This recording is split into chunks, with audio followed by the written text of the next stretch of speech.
Okay, isang napakagandang araw mga kamanibela. So kung isa ka sa mga rider, na Grab food rider or Food Panda rider, meron naman tayong bagong abangan dito na vendor na ginagawa pa lang dito sa may Imus Boulevard.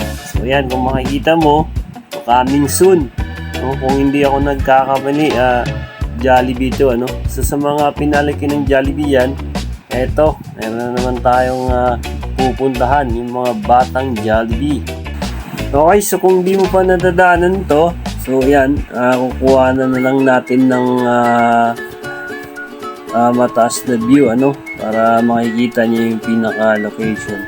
So katabi nito ang Shell station, then yung street na in between ng Petron sa Shell, ito naman yung Pedro Reyes Street. So malapit to sa may hospital ng Imus, at the same time dun sa may oval, makikita niyo yung pinaka oval doon.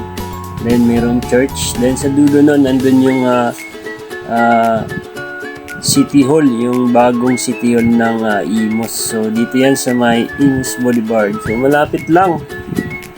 So abangan natin to mga kamanibela, kasi malaking tulong to pag nag-open, lalo na sa mga kapwa natin rider dyan, mga Grab food, at the same time mga Food Panda, at the same time yung sa mga dumadaan dito, nating mga commuters dyan, madali mo makadaan ka dito, then kain ka dito, then kasi ngayon medyo maraming pagbabagong ginagawa dito. So mag-upload pa tayo ng mga bagong mga pagbabago na makikita natin dito sa area ng Imus Boulevard. So share ko lang to sa inyo, mga kamanibela. So ayan, mga batang Jollibee, Okay, so yun lang muna.